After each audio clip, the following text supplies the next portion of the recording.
Welcome, everyone, to Catalyst Energies. My name is Dee. Thank you for joining me. I am so grateful that you are here. Welcome, Gemini, to your new moon forecast.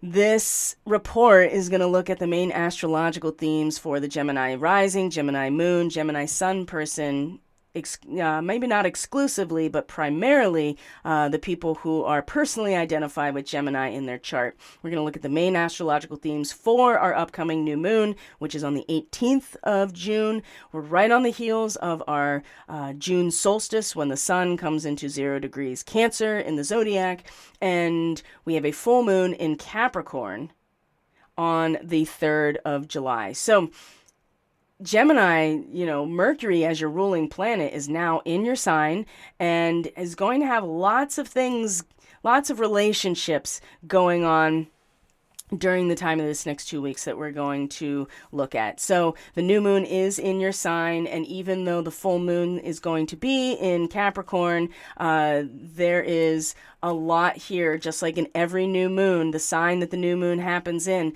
the moon then moves through the houses that have to do with you as a person individually, your individual identity and your individual expression. And when we get to the full moon, it then highlights the relationships that are either culminating or are going to be released as a result of what has grown organically, met with obstacles, and as the moon receives the full light of the sun, we also receive the full light of our own consciousness, and we're like, oh, I see now. So for the Gemini person, even though the new moon is in your sign, you have Mercury in your sign, which is your ruling planet, the full moon is going to be along the axis of resource and power, the 2nd and 8th house. So before we get into the specifics, I want to just take a step or two back for those of you who are new to astrology or are unfamiliar with how this works, because it's important to me that you understand not just what I'm saying to you, but how this actually functions, how it actually works, how it all fits together, so that you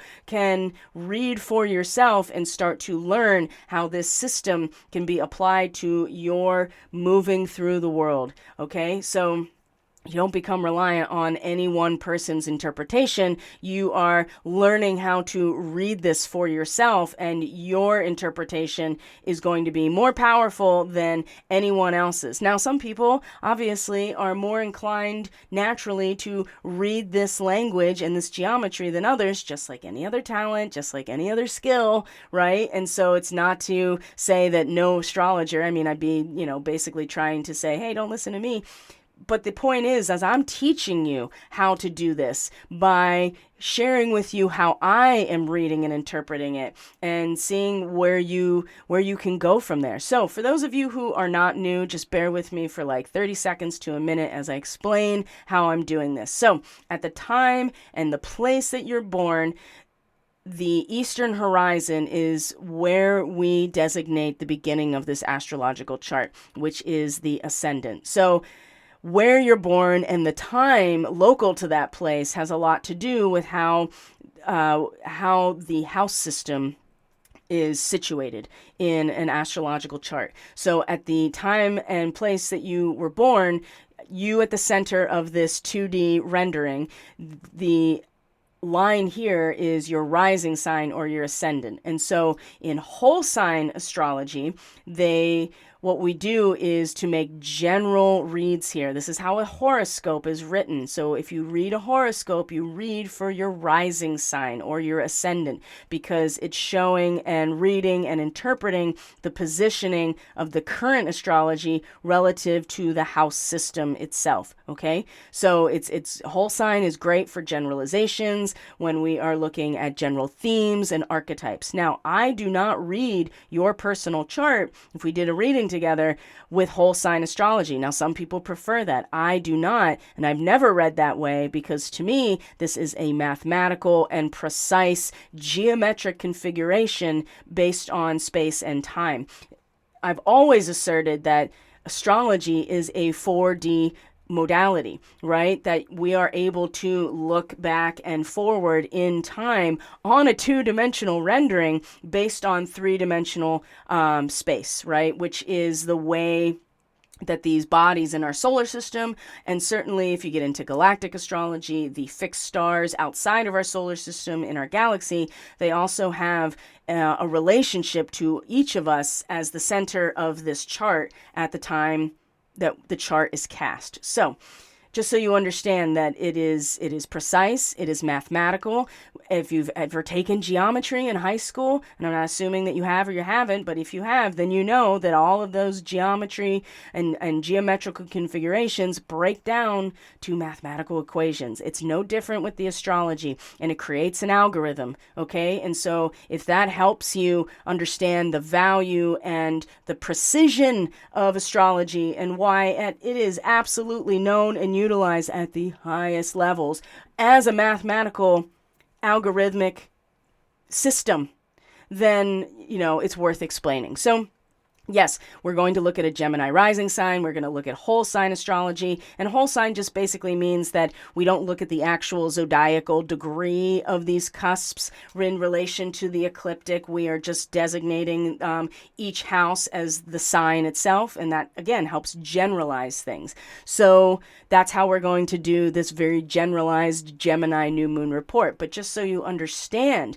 that this is a blueprint, it's like a fingerprint for you as a being in time and space that shows the potentials, the challenges, the assets, the things to look out for energetically in time itself, which is very much about the 4D. So that's how I read. And if you have any more questions about that, or if you're confused, don't hesitate to email me. It's in the description box below. And you can do all kinds of research about tropical or Western astrology versus Eastern or sidereal or Vedic astrology. They're different systems. They look at different things. They all have their value, right? So, but the way that I read is based on, it's Western astrology, which means that we are looking at a 360-degree circumference on the chart, but the house systems are reflective of the actual ecliptic itself, which is an ellipse, right? It's not a perfect circle. And the degree that these cusps are on have a frequency related to it. It's a mandala in many ways, and so are we energetically. So this has an impact on us, and it's very mathematical, it's very geometric, and it's very precise when you do Western astrology. So, and not to say that Eastern astrology is not precise, it's just not as mathematically based, right? Because you're looking at where the luminaries are positioned relative to the actual location of the sky. So, in a specific constellation, for instance, or in congruency to, a particular fixed star. Western astrology is mathematically based and is geometrically based, and that creates a mathematical set of equations and an algorithm. Okay, I feel like I've gotten that out of the way. So Mercury ruled people, you psychopomps, you are quantum travelers, and if there's any, you can look up infinite websites about Gemini people and get all kinds of information, but the thing that's really sticking out to share with you as we get into this report is that the Gemini people, especially now with Mercury in your sign, which is its home sign, you are the quantum traveler. Your capacity to either project your personality as this person, right? The magus or the magician. It's the first card in the tarot. It is related to Mercury. The psychopomp, the quantum traveler, Hermes, and Thoth, right? These are the same basic figures in different cosmologies and mythologies. And something to keep in mind, and many of you know this because I've said it a lot, is that Mercury or Hermes in Greek mythology, Roman mythology, which is like a knockoff of Greek mythology, right? The Romans are just like, here, let's just take whatever is, really working right now and just, tweak it a little bit and just take it as our own.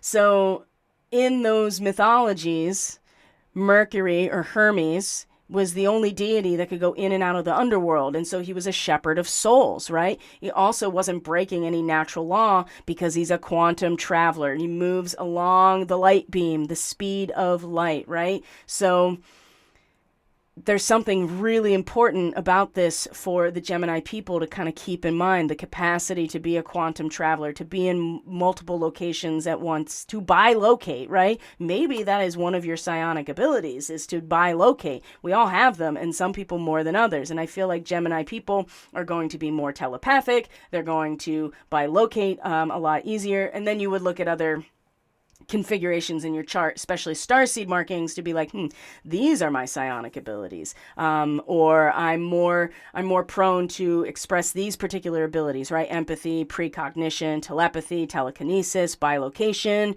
on and on and on and on, right? And so the quantum traveling is something we all do, but the Gemini person is really, this is your wheelhouse. So with Mercury here now, it's going to turn the juice up on this even more, like your capacity to learn, to discover, to explore, and to project yourself as this person is getting very, and has been very strong. So Mercury is already having, as I'm recording this, before we even get to the new moon, Mercury is going to be in a square to Saturn. Mercury is going to have a sextile with Venus. Now, Gemini rising people, notice that your third house, which is the Gemini house, right?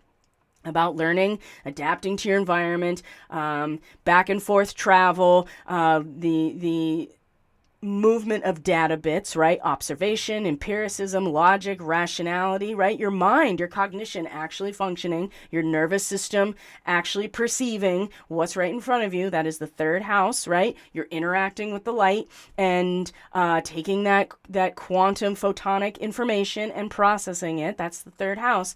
Well, look at what your third house is. It's Leo. Leo is your heart, right? So it makes sense that the Gemini identified people are going to express their heart's desire, their creativity, their authenticity through the functioning of their mind, right? And you have Venus and you have Mars here. And so it's, and Lilith, right? We'll get into that when we go through this. There's a couple things that really came out as I was preparing about this. So with Mercury and Gemini, with all of this Leo energy being strongly represented by Mars, by Venus, and by Lilith in your third house, I mean, the expression, the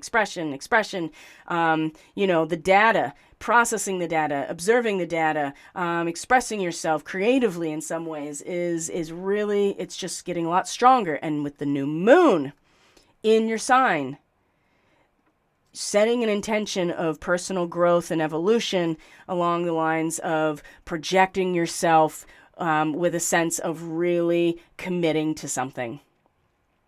Because eventually when we get to the solstice, which is on the 21st, so we have this new moon on the 18th, the solstice on the 21st, when the sun comes into Cancer, this is where the root system goes down.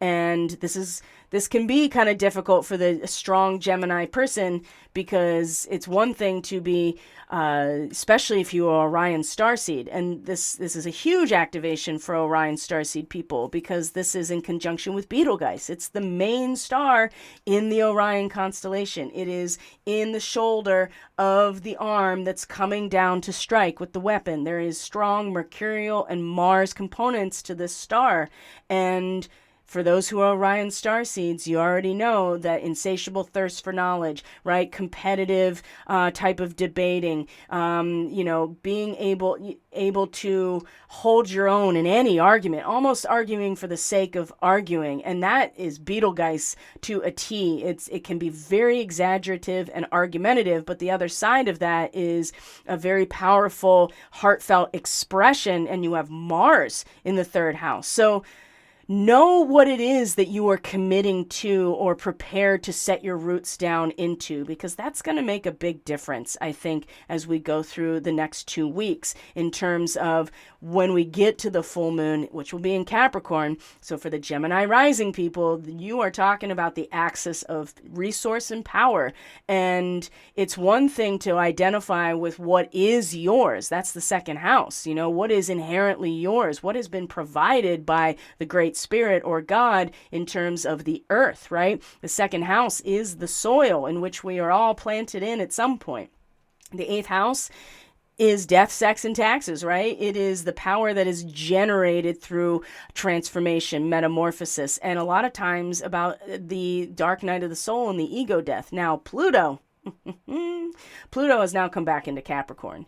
and it was in a trine to Mercury at the last degree of Taurus, not that long ago. Actually, the day of that bridge collapse on I-95 in Philadelphia, which I talked about extensively on the Starseed ministry from Monday. So I'm not going to go back over that right this second. But what I am bringing up is that, what has been eliminated already over years of Pluto being in the 8th house for the Gemini people is the exposure of it is that much more intense coming into the 8th house. And perhaps Gemini, this is your opportunity to really gather all of those psychopomp, quantum traveling, empirical, observational, bilocating type of abilities, basically, and projecting yourself in that way, especially with Mercury. Because when you get to the full moon about power and resource, you're going to need the emotional capacity in terms of what is being generated and produced and distributed, either materially, resource-wise, sexually in the 8th house, return on investments. Will you feel the capacity to actually go into discovering even deeper how this all fits together, right? Because it's one thing to experience, and we just got out of a new moon period, and as I'm recording this, we're in the balsamic moon phase, and I already spoke to the Starseed Fellowship, the paying membership that gets the weekly report. We've already talked about this in their report, which is we have definitely come out of a period of contrast. We've had to experience it in real time, in physicality, contrast, in order to understand something completely, right? And now it's time with this next new moon for the Gemini people to demonstrate their capacity to live in that place very successfully. But it will require this ability to know what you're committing to, right? And when the sun comes into Cancer and into the 2nd house, oftentimes whenever anybody's sun comes into the 2nd house, especially, sometimes you start to lose your vitality as you as an individual because you start to become identified with the materiality that you are part of. You start to erroneously believe that it's you, when in fact it's just what is yours in order to utilize. And, the sun does rule the 3rd house for Gemini rising people. So once the sun comes into Leo, it is, talk about being a bright light in your immediate environment. That's going to be a lot more powerful. So in the meantime, Gemini, eventually you have to make a decision about how you are going to move through the world. And right now, this capacity for being able to make the most of what is right around you and to make the most of yourself, your capacity to be this quantum traveler, I think is going to really work out for you, because as you then deal with the full moon in the 8th house, and you really have to start sinking very deeply into the shadow here with Pluto that's coming back into this area that's like, oh yeah, you see everything that's already been destroyed? There's more to come. Right? But you get a good look at what has already been uprooted, demolished, eliminated, and kind of take stock of it, and being emotionally and intuitively, subconsciously in many ways capable of going into the deeper shadows. I think that Gemini, as the shepherd of souls, this is the thing that really is standing out is, are you going to be able to do this? And this is what this new moon is really about for you. So let's start looking into the specifics of the new moon itself. So it will be on the 18th. About 12:30 a.m. Eastern Standard Time on the 18th is when the new moon is exact. And I talked about it being Betelgeuse in conjunction with Betelgeuse, so you can look that up. Orion Starseed. This is a great opportunity if you're like, okay, I really want to understand the Starseed thing, that you can take advantage of the sale that I have. All my Starseed readings are on sale, 25% off, and you can link directly to them from this description box, okay? So there's no confusion necessarily. Also, just to let you know, while we're we're on the subject, if you are a Gemini rising or a sun or a moon, or you have a Capricorn sun, moon, or rising, since that'll be the full moon. If you do want to get an idea of just the lunar transit, right, just the next month ahead, you can book the lunar transit forecast also on my site. You just go to the website. It is linked in the description box, and then you go to bookings, and it'll take you to the 30 or 60-minute option. You can book and pay right from my website, and this is just a check-in about the lunar cycle as related to your chart. So this is a great way to just kind of get a check-in if it's something that you are consistently in the pattern of, or understanding how the next new moon or the full moon is going to impact you in terms of probability. You know, what are your challenges? What are your assets? What do you should be looking out for in terms of troubling astrological transits that, you know, especially squares and oppositions, as we know, are usually where we grow the most, and it's usually the most disruptive. So that's available for you as well. Okay, let's get out of that. So here we are, June 18th. So the Sabian symbol, right? Each degree has its own frequency that was interpreted as a symbol or an archetype. The new moon at 26/2/27, so we round up for the Sabian symbol, is a gypsy emerging from the forest, right, where her tribe is encamped, where her encampment is. So the idea here is that we're reaching out toward participation in a larger system, right? It's a conscious attempt to leave behind kind of the instinctual stage and emerge into a realm of mind, right? Because we are now getting to the point of not just being in the dialectic, but actually making a decision of where we're going to root ourselves based on this.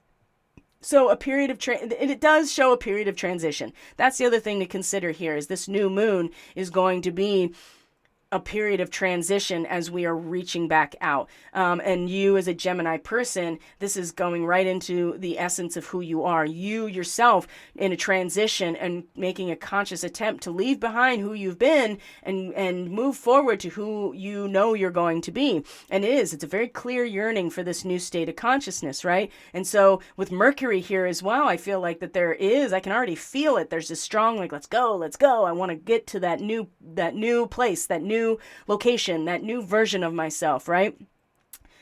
And these enlarged horizons, you know, that are part of our individual faith and our sense of who we are, and our own potentials, right? And so we become much more confident in who we are. So Gemini, especially with Mercury here, so much more confident, so much feeling like yourself now. And then we find that all the resources of nature are available to step back out and expend some of this energy. So this is the new moon, but there's a catch. There's a really big catch with this new moon. It's going to be in a square to Neptune, okay? So the moon is square to Neptune. The sun comes into an exact square to Neptune. This is a watermark on this new moon. Now, Gemini, with Neptune and Pisces, it is actually going to station retrograde during this 2 weeks, okay? And the other thing to keep in mind is Saturn at this new moon is already stationed in its retrograde, okay? So this is the 10th house for you, right? So we're talking all about you as a person, a personality, a projection of your desire to be, all of these first house kind of things. And then we talk about the 10th house, which is your mission, which is your career. This is where your power is released into something more than yourself. The social institutions, the industry that you're part of, the extended family, the ecosystem, right? Society, the economy, the governments, right?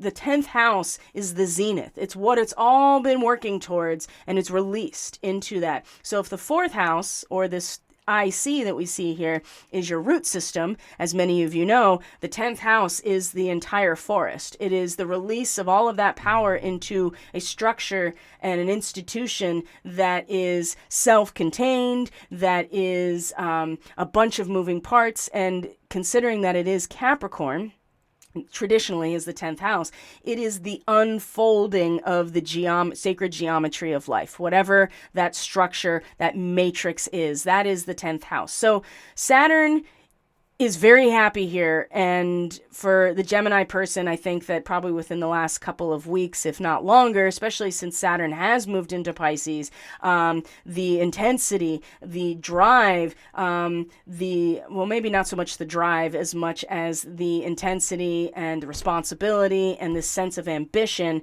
has really started to weigh on the Gemini person in a good way. I mean, Saturn is naturally at home in the 10th house because it's the boss, right? This is the boss. Now, the thing is Saturn is stationing right now in its retrograde. And so even as the boss, it's kind of going on vacation, right? It's going to step back a little bit. Maybe it's going to go back into its office for a while and kind of go over stuff. And that's, Saturn is going to retrograde back to 0 degrees Pisces and station direct in early November. So this is a time where it's going to be internalized. Perhaps it's going to be less of a boss and more of a kind of stepping back a little bit. And at the same time, you have Neptune. Now, it's been here for years and years now. Neptune has been its home sign of Pisces, just dissolving every boundary in terms of the unfolding of reality here, or unfolding of the institutions and the structures that provide for all of us, right? It's not just about the individual. It's about everyone involved. And the 10th house is, this is the structure. These are the structures that provide. And so Neptune has been making it, in this area has been basically dissolving all of the restriction here and bringing a sense of humanitarian, broad-based, transcendent, spiritual essence to your mission or to your career or to these structures, okay? So the square to the new moon, right? In your house of career, in your house of mission, in the house where your power is released, the zenith of what you are here as a person to contribute to, and those structures in themselves, they're all been dissolving with Neptune and Pisces here. And so the watermark on top of this square, or the square that is part of this new moon from Neptune, like I said, it's like a watermark. Now, Neptune is going to station retrograde before the full moon. And for me, the way that I read Neptune retrogrades is that the fog clears, right? It's not any less dissolving, but it's like, imagine a solution, right? You have a solution of water, you pour some sort of salt into it, and then you are stirring it up and it gets all cloudy and you don't really see what's happening. That's Neptune, right? Especially in Pisces, right? But then it eventually all dissolves and then it gets clear again, right? That's going to be the retrograde, that it clears up. Maybe it sinks to the bottom. That's definitely very possible with a Saturn retrograde also in Pisces in your 10th house. So things may settle, right?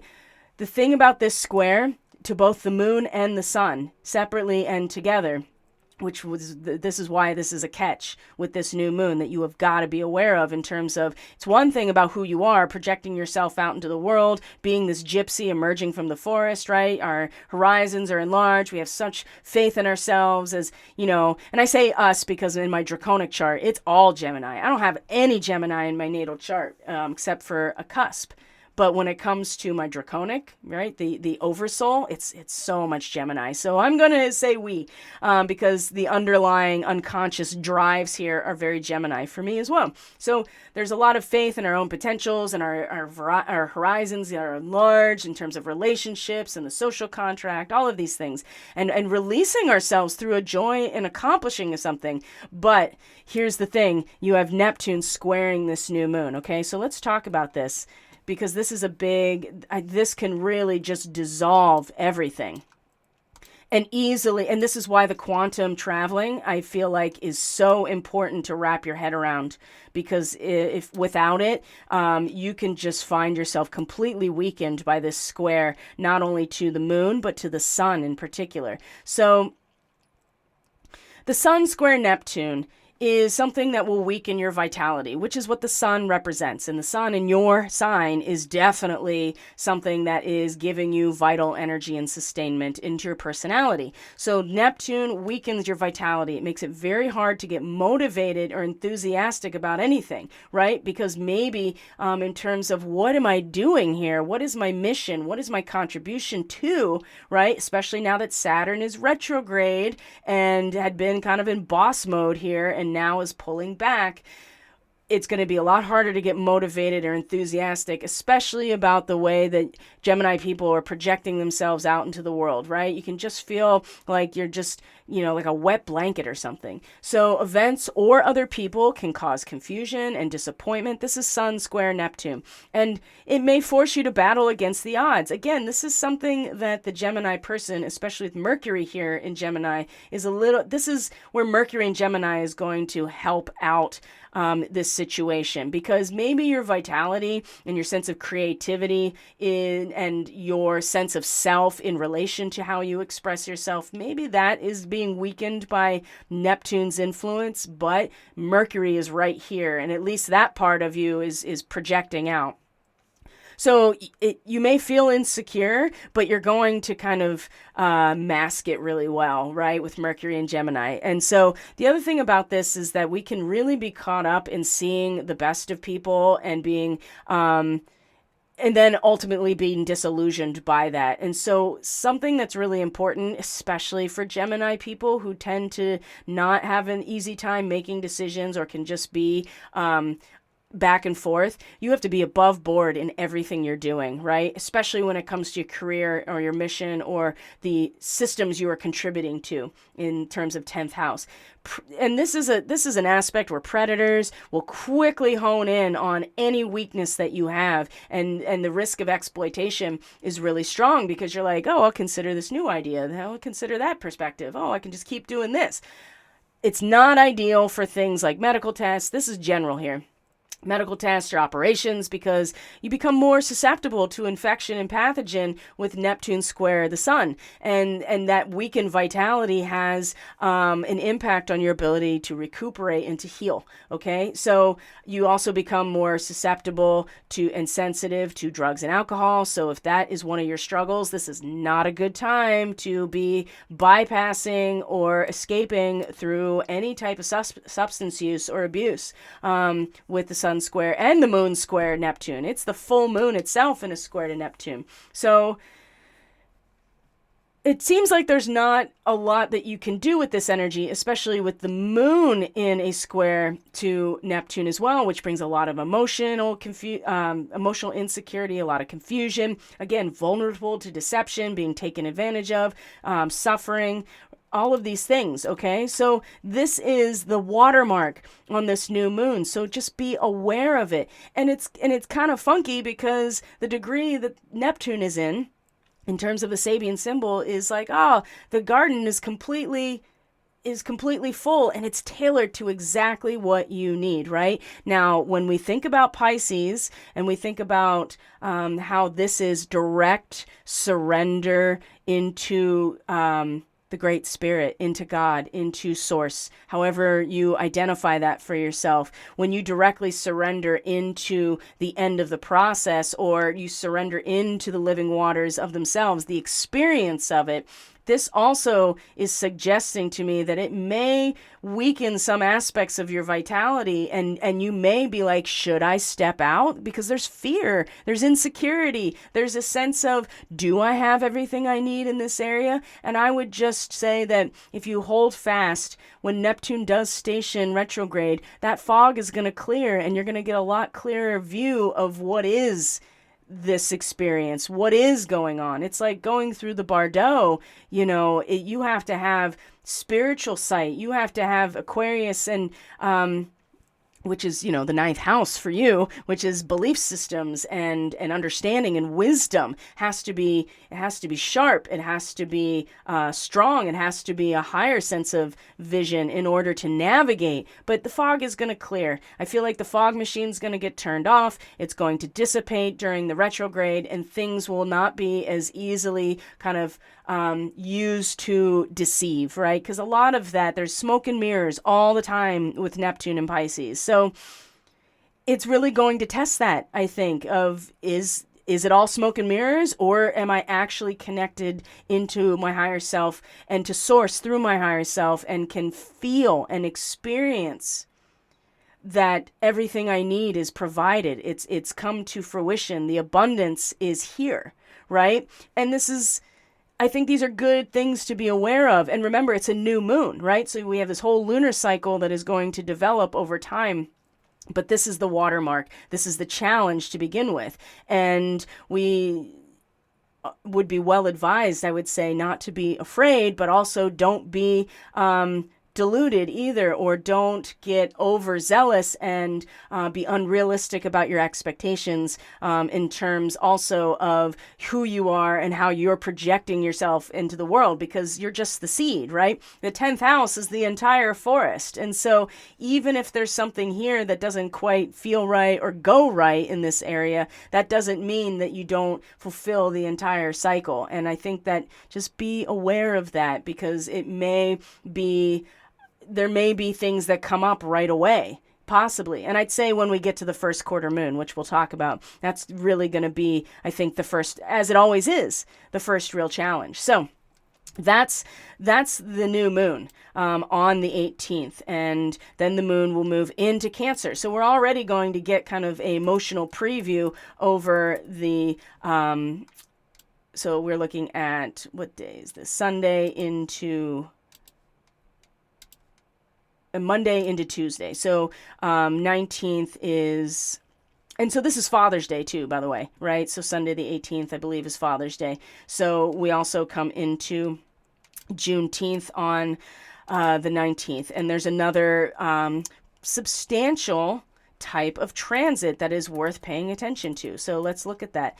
All right. So now that we're on Monday the 19th, Juneteenth, as it were, and we're past the weekend, the sun is still in a very tight square with Neptune, right? This is going to be it's the square between the sun and Neptune's going to be there for a number of days. The new moon has already moved on. And so emotionally, the intuition, and it will get very strong as the moon comes into Cancer, because this is the home sign of the moon. So Gemini people, Gemini rising people especially, be prepared that you start to emotionally, subconsciously, intuitively, very deeply pick up on the physical energetics of your environment. And that can be anything from actual resources to the natural flow of energy through the nodes, through the ley lines, through the earth, right? Being able to tap in to the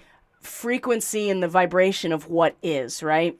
And into the, oftentimes with the moon in the second house, you can be kind of like a collective like mouthpiece, but at least being sensitive. Maybe you are emoting. It might not be your emotions necessarily, but they are the emotions that are reflective of what you are feeling in your senses, and they come through your emotional state, and it'll be very, very sensitive while the sun is still in a square to Neptune up in your 10th house. Now, the thing that I want to focus on Juneteenth and Monday the 19th is a sextile with Jupiter and Saturn that comes into an exact sextile. Now, again, Saturn as the boss in the 10th house is now retrograde. So maybe you've been feeling that boss mode, right, Gemini? And this is actually allowing you to kind of take a step back for a little bit, maybe kind of, pull back, maybe dig in for a little while instead of out there barking orders or trying to be, the boss of your industry, of your family, of your situation, and take a position of power and leadership. Especially. So now they're taking kind of a step back here. Maybe just watching what happens. Maybe just, like I said, digging in a little bit deeper into this area as Saturn is in its retrograde.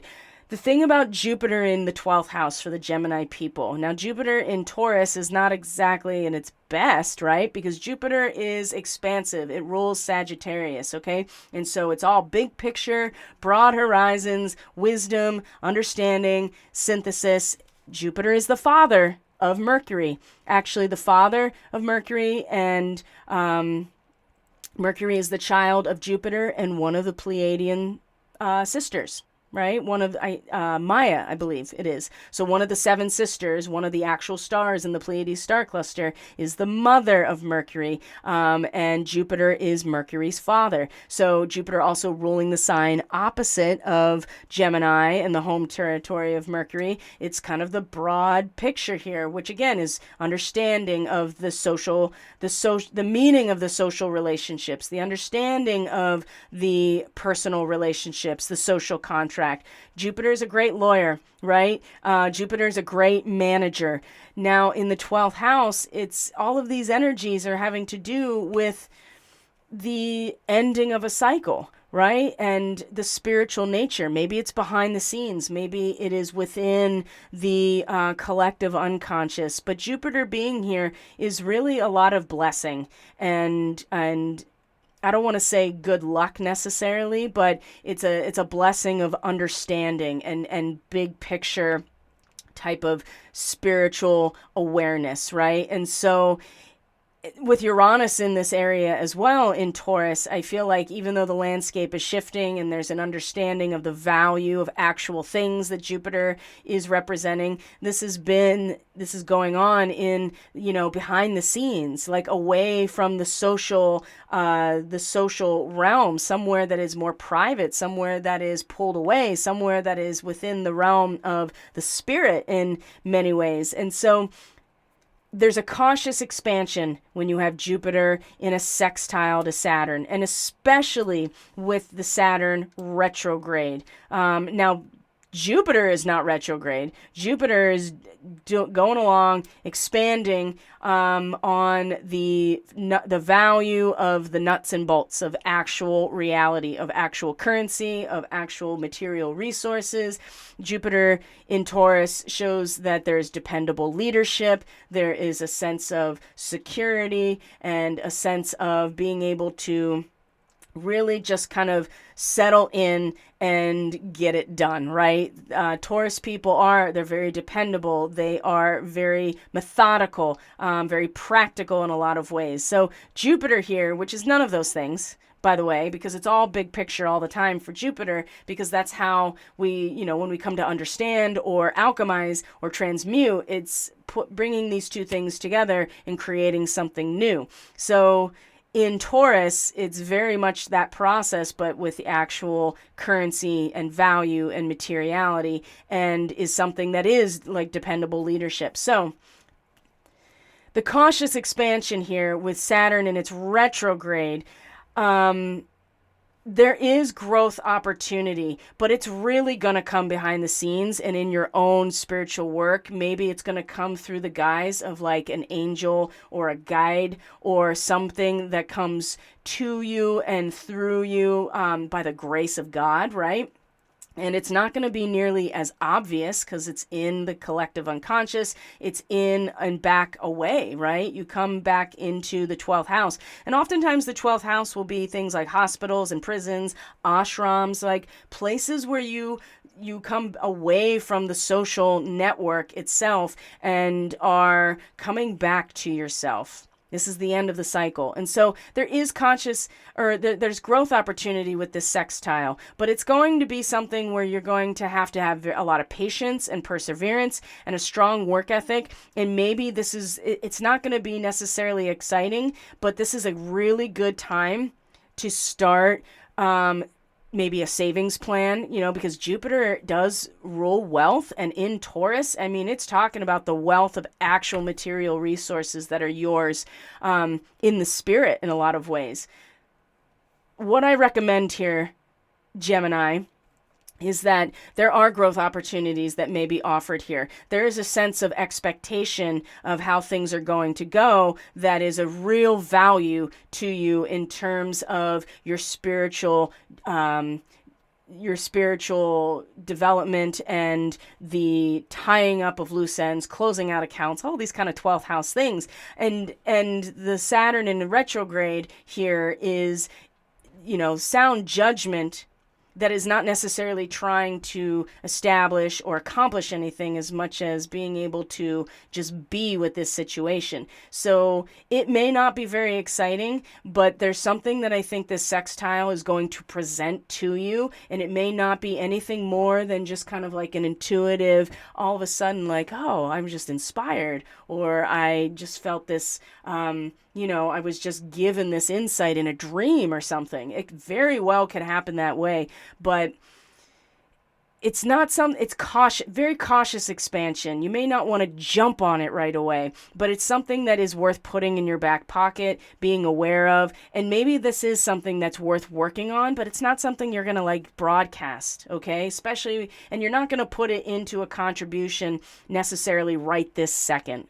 But I think it's going to be something for later when Saturn not only comes out of retrograde, but next 2024 when it comes back to this position, okay? And it can be something very blessed and fortunate, but maybe you won't even recognize that's what it is. Or the tendency, I feel like, is that you may be like, oh, I had this dream, or I had this vision, or I had this sense of what's to come, and you're going to pounce on it right away. And I would say just slow your roll and just be with it, and maybe take the opportunities that are offered, but maybe take them in a way that you can work with them much more behind the scenes, okay? And that's something on the 19th, that's exact, that Jupiter sextile Saturn on the 19th as the moon is moving through Cancer, okay?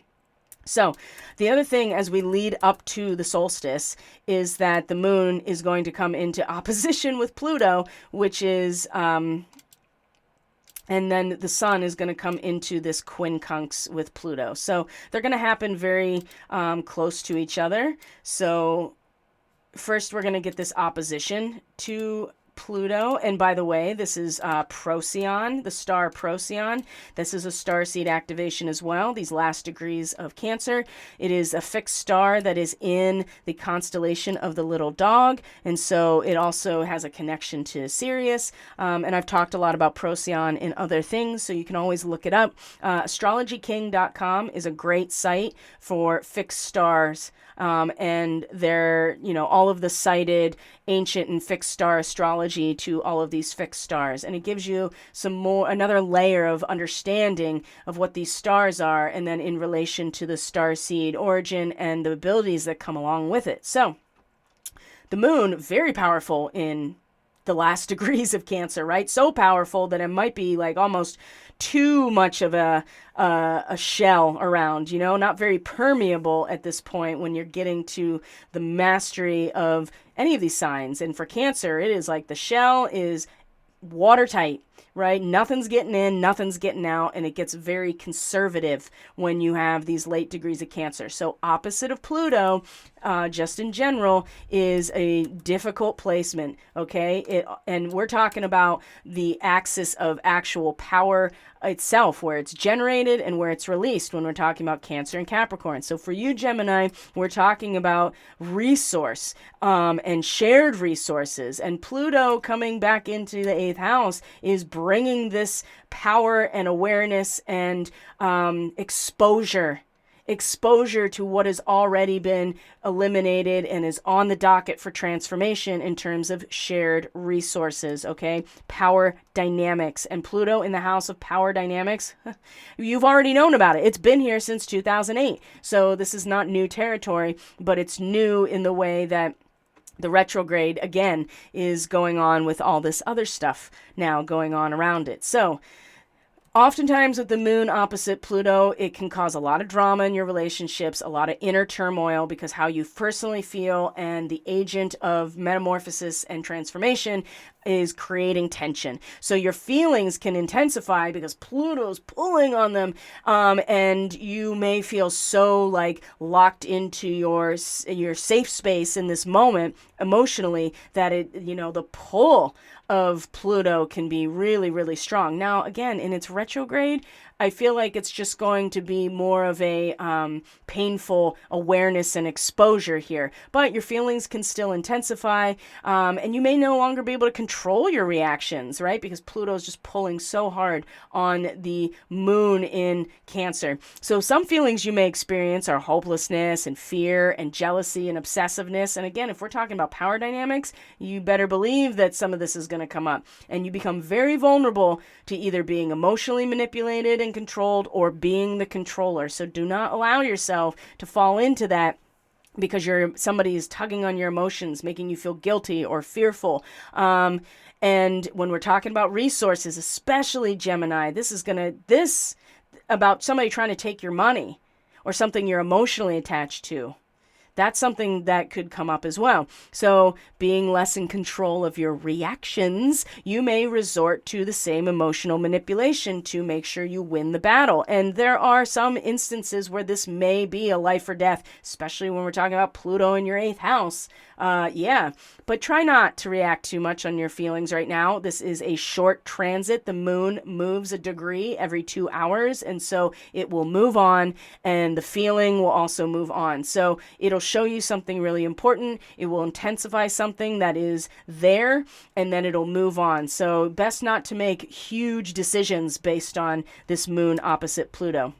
Now, right after this happens is basically when the sun in the last degree of your sign, Gemini, comes into a quincunx or an inconjunct with Pluto as well. So let's find this. That's on the day of the solstice, right? Obviously, because this is the last degree of Gemini. So when we get to this degree, we come to an awareness that everything is presented to us and it's time to make a decision, right? We've considered all the options back and forth, whatever it is, and we've debated, we've learned, we've explored, we have worked with all of the data in terms of observing it and collecting it, and now it's time to make a decision about what we're going to do, each of us individually, where we belong, what are we committing to. Now, an inconjunct to Pluto, right after an opposition to Pluto, is going to go from emotional turmoil and a sense of intense emotional reaction to a turning point that might feel like a crisis, right, with this inconjunct. There may be a buildup of pressures to such an intense level in terms of your identity, your personality, the way you express yourself, Gemini. It may build up pressure to an intense level that could be very destructive if you're not aware of it. An event or a person could trigger this tipping point, especially when we're talking about Pluto, because it does rule the house of our shared resources and power dynamics, and we don't have those unless we're in relationship, right? So there could be an event or a person that triggers this, and you could react by trying to control and manipulate the other person. There's a lot of this energy at the solstice that is going to try to pull us into all of these other, emotionally charged situations when it comes to power dynamics and Pluto and Capricorn that we want to be very aware of, and especially for Gemini, since it is definitely along the lines of power dynamics and resource, that we are not making commitments based on these strong emotional reactions, okay? So you could react by trying to control the situation. Like I said, there can be conflict, there can be bruised egos, compromise. When a sun is in an inconjunct to Pluto, there is only gray area. There is, especially a sun in Gemini as well. You're trying to, you come to this apex of, all the options are presented in front of me, and eventually have to make a decision, which defines yes or no. And what it's saying here is that it's actually, you need to figure out a compromise. Otherwise you are just it's going to blow up in your face, basically. So a positive response in this situation would be the sublimation of your own ego, which in the 8th house is exactly what happens. So Pluto in this area for you, Gemini, is probably, if you kind of just give yourself over to it just enough to let go of this strong, no, I'm going to make this decision, and trust in your creator, in the Great Spirit, in God, and in terms of what your mission is, right? Neptune over there in Pisces in your 10th house, trusting in this higher power for yourself and sublimate your ego just enough, then there won't be such this like intensity around this mini crisis, and you'll see that there is actual transformation that can come out of this situation, like for real. But as long, and it's going to be difficult if you are still attached to the Gemini aspect. And again, this is Mercury is here, so Mercury is like, I can only function this way, either or, right? It's either this or that. But when you exist in a quantum state and you can quantumly travel, either in basically game theory, the whole thing, whatever it is, you can find, this is an opportunity to adjust yourself in this moment to sublimate your ego just enough to be like, oh, there's a whole new realm to step into here. That's going to be at the solstice. And you're going to want that because as the moon then comes into 0 degrees Cancer, this is the moment at the apex of the northern hemisphere's light. It's the same time we recognize that we are going into the yin cycle and we want to start building a root system. And as much as Pluto coming back into Capricorn is pulling all of this and really drawing power and pulling it and siphoning out of the demolition of society, we also still have our own choices to make. And I think that is, again, one of the things that the Gemini people in their capacity can really be a representative of this process. So, and for your own sake. So then the moon moves into Leo. It's going to conjunct Venus, eventually conjunct Mars, and then Mercury. Speaking of Mercury, on the solstice, right? So this is the 21st. We have the solstice, and the moon moves into Leo. And what happens here? Well, we find when we get into the solstice is that Mercury and Mars. So Mars and Lilith will be in a conjunction. And then Mercury is going to come into a sextile with Mars on the 21st, on the solstice. So this is where, Gemini, right? There may be a real strong sense of purpose and initiative that gets like sped up here. And you can get a lot done in terms of projecting yourself into the realm of learning and communicating, right? And so this sextile with Mars in your 3rd house that is like, let's go. I'm ready to pioneer new places. I'm ready to project my desire and my potency into the world right in front of me, to communicate with people, to move swiftly back and forth. That's the other thing. Your mind and reflexes get sped up big time with the sextile. So, but you can achieve a lot, and you have a courage and a fighting spirit to take on almost anything. And this comes from connecting into a deep traditional wisdom of who you are, like remembering truly who you actually are. And then you can start to be direct and honest in achieving your desires, which is to project yourself into the communicative world, into what's right in front of you. And you're more willing to take bold action that you otherwise would be too shy or cautious about. So just be aware, Gemini, what you are committing to with the solstice, with the sun quincunx Pluto, all of these intense emotions that are going to come about. And then you have the moon meeting Venus, and then you have your planetary ruler coming into a sextile with Mars, and then actually in a sextile to Chiron, basically at the same time, right after. And again, this is about remembering who you are and tapping into something that is more than just the person you have been projecting yourself to be. Perhaps it is time to tap into something that is older, something that is outside of time. Oh, you mean as a quantum traveler? That's very interesting. So the other thing too is to recognize that Chiron is also going to station retrograde very soon. We're coming up on the Chiron return of the U.S. natal chart, for instance. But in the 11th house, I think that there's been a real struggle for Gemini to really find a sense of self worth and importance in terms of the social realm as a whole, right? Amongst your peers, amongst your fellows, amongst your community, and how that how can you still be yourself and really project yourself into those situations that actually assist other people and provide something that they really, really need. And I think there's been a struggle around this with Chiron here. And so this sextile from Mercury, I think, is a really good opportunity to just kind of get some courage and some confidence to be like, you know what, I know exactly how I'm going to do this now. And I know exactly what I'm going to commit to. Right? Doesn't mean it's going to be easy from here on out. What I'm saying is that during this process, you're going to, from the solstice, you'll have this sense of like, oh, okay, I know where I want to put this energy now. I know where I want to put myself in terms of how I experience myself, how I project myself into the world. I see the direction now, and I have the courage and the fighting spirit in order to actually put myself out there.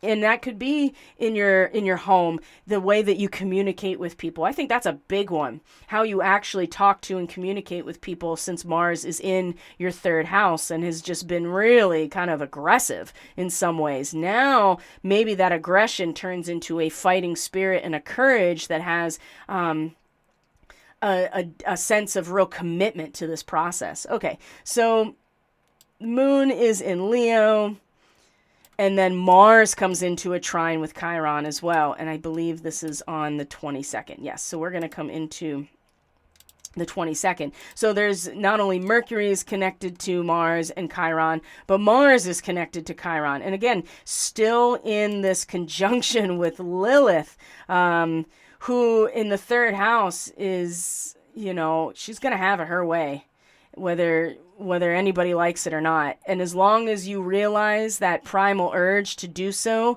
and don't try to overcompensate or fill that void with your own ego, then you're good, right? That lunar apogee, when it's time, which is right here, actually, as the moon is in conjunction with Lilith at her apogee, it shows up, and it's like, oh, I see what this is I've been waiting for. Now the light of the moon and my own living soul is actually inhabiting this space, and I don't have to feel alone or detached anymore in this area. So Mars, though, in again, a trine to Chiron is very similar, but you don't have to do as much as a sextile. Sextile requires, at 60-degree angle, it requires you, this blue line here, requires you to participate in some way to get the most out of that harmonious connection.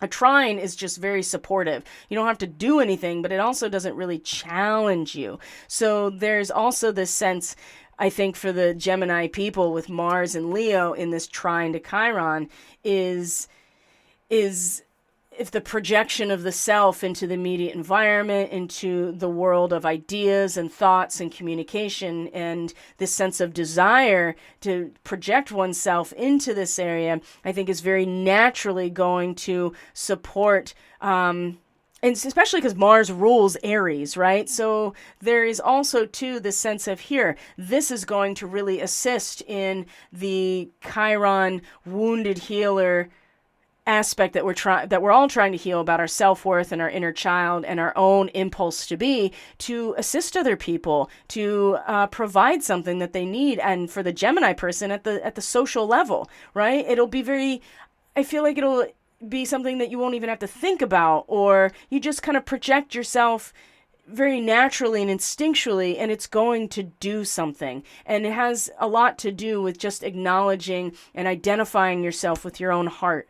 If you do that, oh yeah, Gemini, if you do that, I feel like that this is going to have such a healing and purifying effect on what otherwise is a struggle in terms of how do I assist other people without perpetuating my own suffering, which is the consistent struggle of Chiron as the hybrid, right? Is that his hybridization allowed him to do these things that no one else could do, and he was an outcast, but also too, and so he was able to help a lot of people, but he also was not able to heal from his hybridization did not allow him to heal from his own suffering. He had to give it up, right? And so we work with this energy in our own ways as quote unquote the wounded healer, but it's really about letting go of that which keeps that wound open in order to end our own suffering. And Gemini, if, projecting yourself and identifying yourself with your own heart's desire,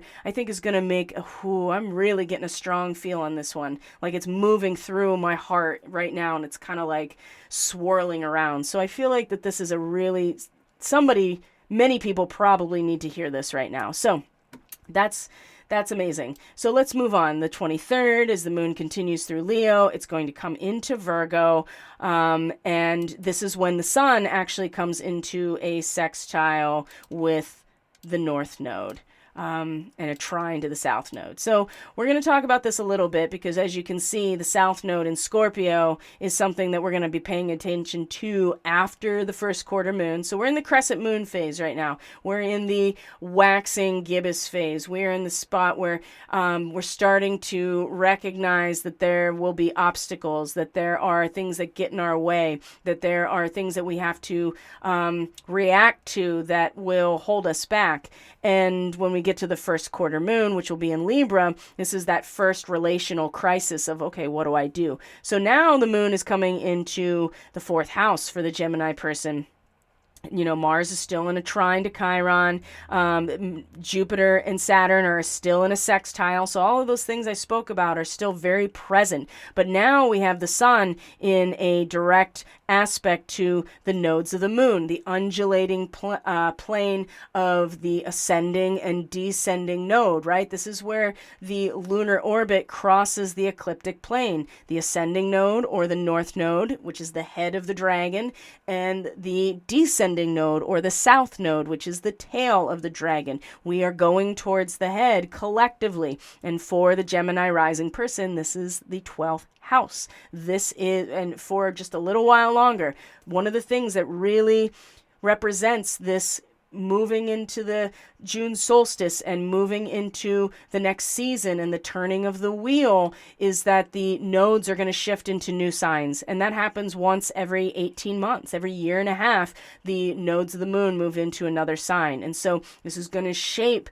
and redirect the underlying soul trajectory into new dynamics. And so, and for the Gemini person, into the 11th house, which is actually the social sphere as a whole. Right now, for the last 18 months, it's been in the unseen background of soul evolution, okay? And eventually it's going to pop out in terms of, the actual society itself and where my passion is realized amongst my peers and fellows. So, which Gemini, this is where Chiron has been, a thorn in the side, so to speak, for a while now. So the sun comes into Cancer and then makes this aspect to the nodal axis, and the sextile to 2 degrees of Taurus is actually, it's an electrical storm. It's the homeostasis that creates balance in a natural setting, okay? And so for as much as Taurus is a dependable fixed energy,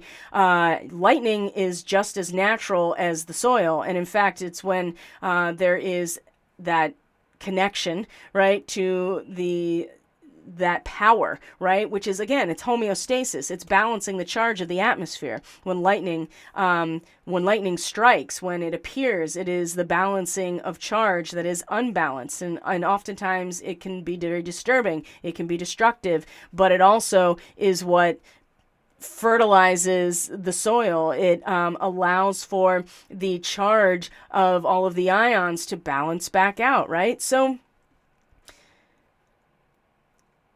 the capacity, Gemini, for identifying and the capacity to identify with and be sustained by a perspective that kind of hovers over all of this is going to be really important. Now, without doing anything, and the trine over to the South Node in Scorpio in your 6th house, you'll still get something out of this, which is that there will be, poignant memories that will kind of go back to, this is what I need to do in order to really reconstitute and work on myself. That's what the 6th house really represents. And so that's where we've been, and we've mastered that in a lot of ways. And it's distilling down into its base essence of Scorpio, which is power dynamics. And when we enter into a relationship and we commit to creating something more than ourselves, we have to give up that part of ourselves, which is a lot of the ego death. And so this certainly is going to be beneficial in terms of the work that the Gemini person has been doing on themselves.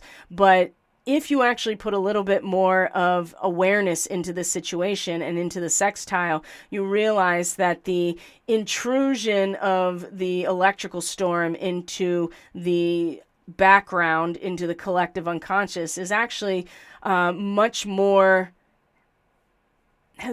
to do with the spiritual progression and your growth and where you're going in terms of like finishing up these cycles, okay? In terms of surrendering to the flow of what is, and kind of, knowing that your sense of identity and your sense of expression with the sun and Cancer, you can kind of hover over it, right? It's like being on a magic carpet and having that perspective, which is really going to have a positive impact on the soul's journey, truly, for the Gemini person, in terms of making the most out of something that may be very disruptive and destructive, but it's really a balancing act, right? Instead of getting caught up in the feels of letting something go that really meant something to you, and realizing that, if I just hover, if my, my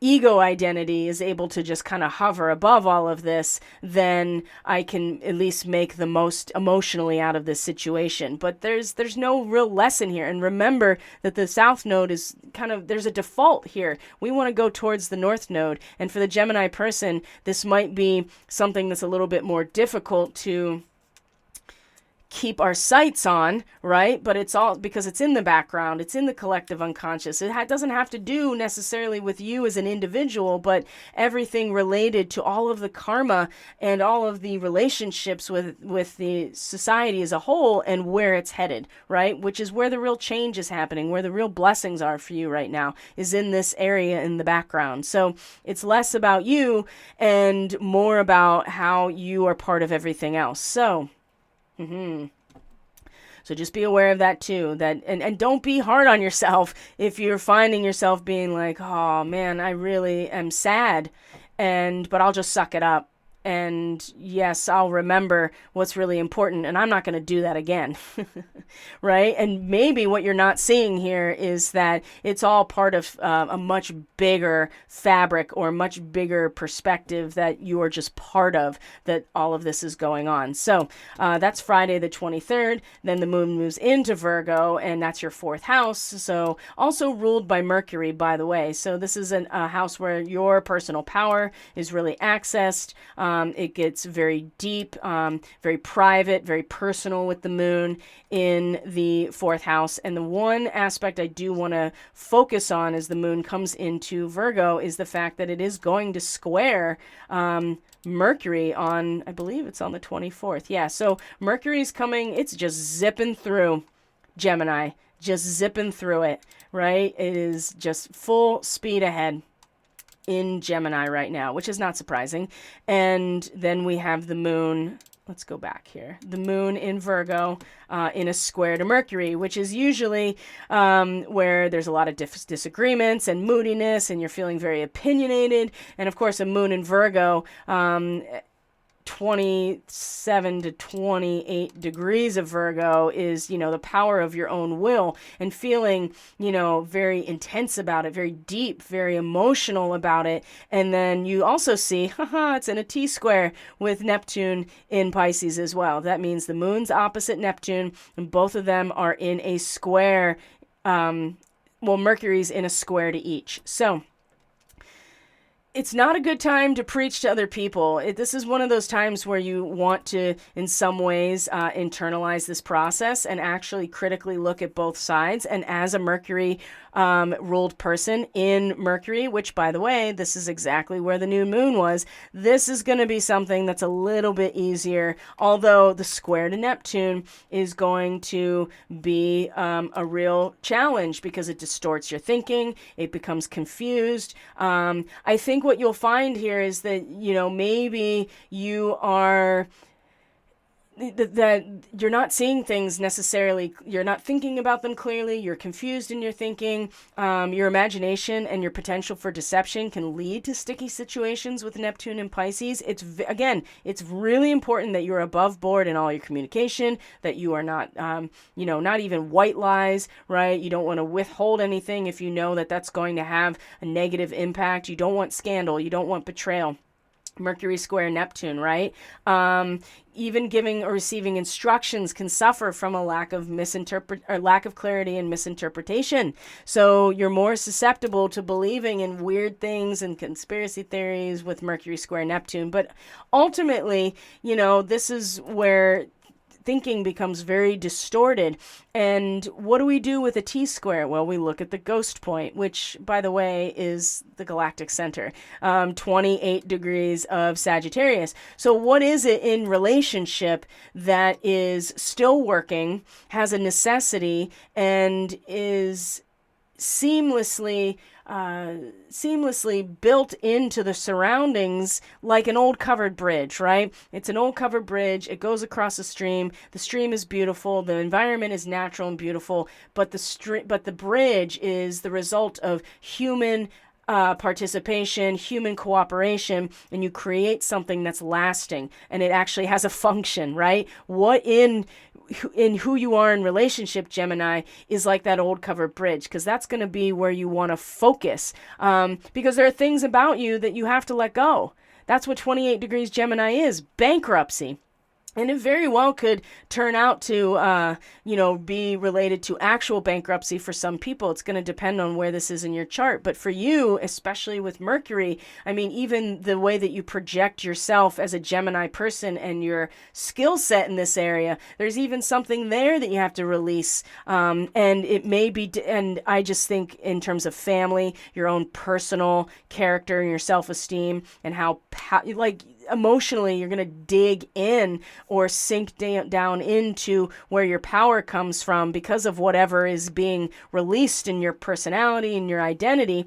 And I feel like that there's, you don't want to get rid of all of it. And that's very easy to do in a situation like this. So acknowledging and focusing on, well, what is it about you in relationship that is working and always has been working, and you don't want to give up on it. That way it'll give you an idea of like, okay, well, now I can cognitively and rationally think about, what it is that I want to release from myself, right? My personality, how I project myself into the world. Now, it's not to say that the moon in Virgo here, in a square to Mercury, and opposite Neptune, it has its own problems, right? Which again is there's so much emotional sensitivity, there's so many misunderstandings, and you don't want to make important decisions based on the misunderstandings. And it's just going to reach this really intense kind of drawing the bowstring back into who you are as a person and the way that you mentally and communicatively can project yourself.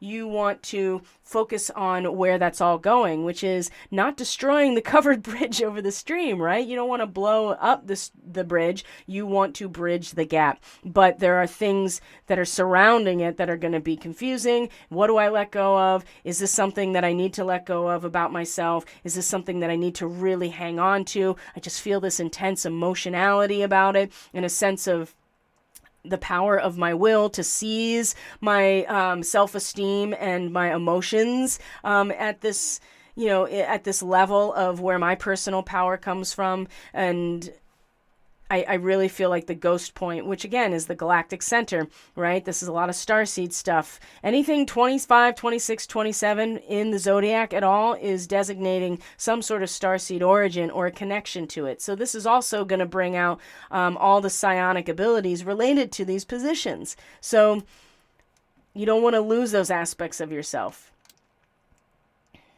Now, when the moon comes into a trine with Pluto, right after this on the 25th, this is where, somebody's going to have a very profound impact, I would say, on you with this trine to Pluto, especially in the last degree of Virgo, right? And it increases your emotional sensitivity. You feel things more powerfully with a trine like this. You're moved very deeply, intensely influenced by someone, and you can really access your deep, dark areas, especially with Pluto in the 8th house now, which is a deep, dark area. And so in terms of your own emotional stability, your own inner and private life, you're going to be driven, I think, to probe the feelings of yourself, right? And to really get into how you actually feel, and the interactions with others in your family. It might be very dramatic, but they're also going to allow you to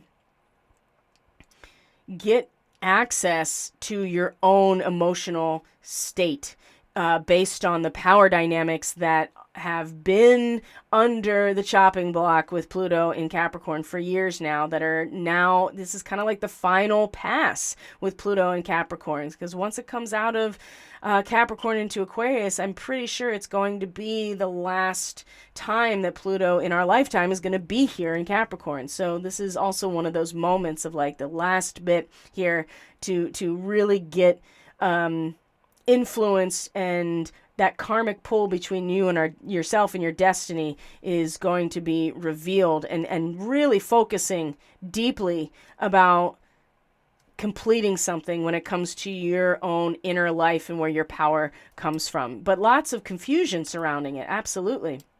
Now, when we get to the first quarter moon, it's going to be in Libra, which for the Gemini person is the house of the rising sun, right? It is the 5th house. It is where your joy, your optimism, your fun, your romance, it's all expressed in the 5th house. It's your voice. It's your creative expression and your passion being released into the world is the 5th house. And so with the moon here, just be aware that the moon in the 5th house is...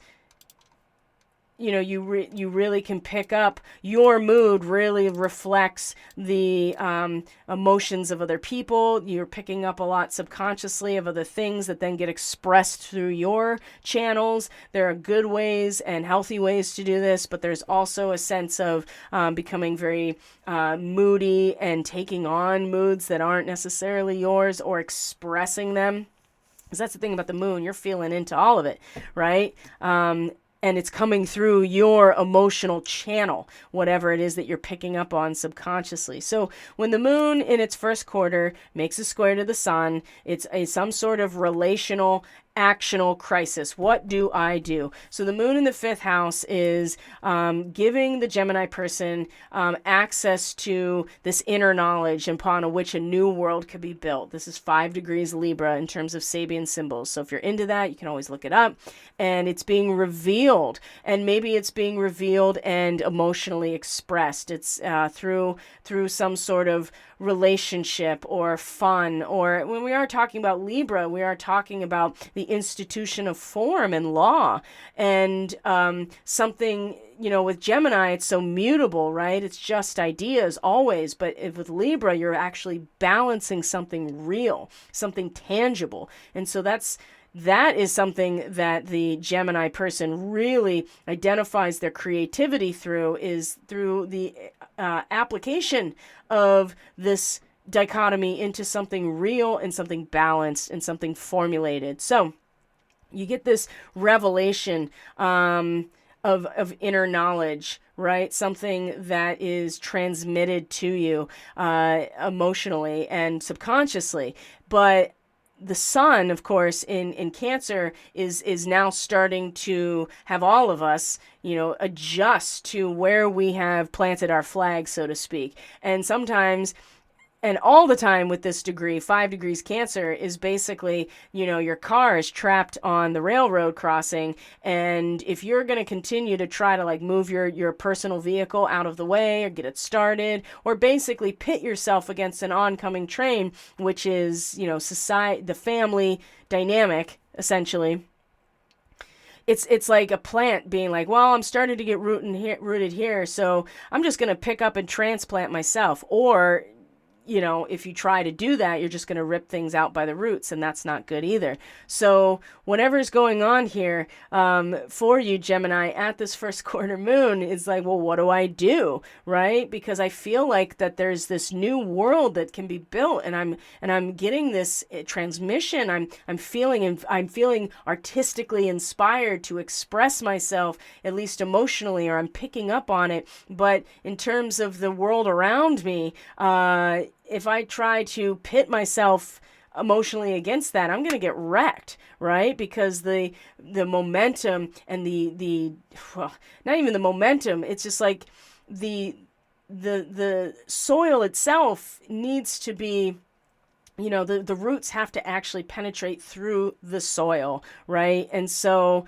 it's not necessarily enough to just be able to visualize or be inspired to this new world that could be built. I feel like that there is so much of a need to be aware of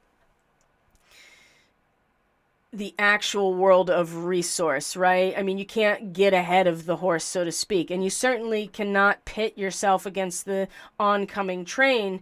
And you could even think about this in terms of the second house as being like a gradient wave, for instance, right? You're not going to stop that. And when we're talking about the second house, this is the actual energetics of the physical world and how we interact with them. So, and it's not to say that we shouldn't emotionally identify this foundation of an inner knowledge that shows us, oh, hey, this is where it can actually go. It's important. And just like with all squares, there's no resolving it. You just lean into how uncomfortable it feels, and you're like, wow, I'm going to grow from this. So just take that as it is, that Gemini, just because you are a quantum traveler and that it's in the process of balancing in real time those dichotomous experiences, whether it be in the social contract, whether it be in your own self, whether it be in your own relationships. It's not that it's negative or you shouldn't be necessarily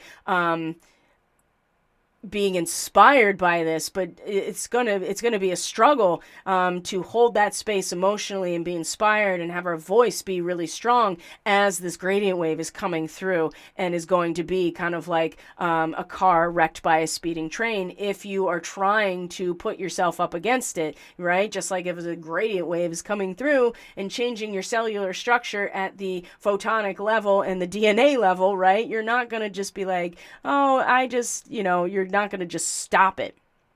But there's some value to being able to shield yourself, and that comes from your heart space, right? So Gemini, the balance and the sense of justice that comes through your creative expression, I think, is going to lend itself very well to this situation, but it's going to be uncomfortable. And then Mars is going to square Uranus on the same day, as you can see. This is not, you see how there is this square, and then there is and then Mercury is still in a square to Neptune, which is confusing and distorting in terms of what we're thinking versus what we are experiencing at the most fundamental level. And then Mars is going to be in a square to Uranus. Okay. Whoo, boy. And this is, there is, oh, I'm looking at the wrong thing. Sorry. I'm like, that doesn't make sense. There is a very strong urge to break free from restriction. Now we're talking about the third house, Leo, and we're talking about the 12th house, Uranus in the 12th house, right? Again, behind the scenes, out of the way, somewhere that is in the collective unconscious, in the living waters, as it were. There's a strong urge to break free from restrictions and rebel against authority. Mars is just like, you know what? I'm fulfilling my mission. I'm going for it. And there is a tendency to act rashly with this type of square without regard for the consequences, which can lead to very significant disruptions or conflict in your life. So it's very important that you're aware of this dynamic energy and use it to innovate and to have creative breakthroughs, which is what happens with Uranus, right? Uranus is innovation, it's inventiveness, it's outside of the box, it is a higher knowing from the pineal gland, the third eye, as opposed to Mercury, which is, hey, this is what's right in front of me. Uranus is the whole thing. It is the whole social network. It is the collective consciousness of humanity in and of itself. And so you do innovate, you have breakthroughs. And if you're aware of Mars in Leo, that's just like, you know what? I'm fulfilling my mission, my spiritual mission. I'm going for it. And it's through your words, through your action in your immediate environment. As long as you're aware of it, you can have serious breakthroughs here, right? And an original outlook, right? Again, creative brilliance, scientific breakthroughs. And we're talking about the third house for the Gemini person. You darn right there's going to be some level of brilliance and empirical and scientific breakthrough, observation, new territory. But you should avoid impulsive actions and taking dangerous risks, right? Oh, I'm just going to pit myself against that huge gradient wave all by myself because I know, in my heart and I can feel that there is something new and better in which to build on, right? There's that first quarter moon.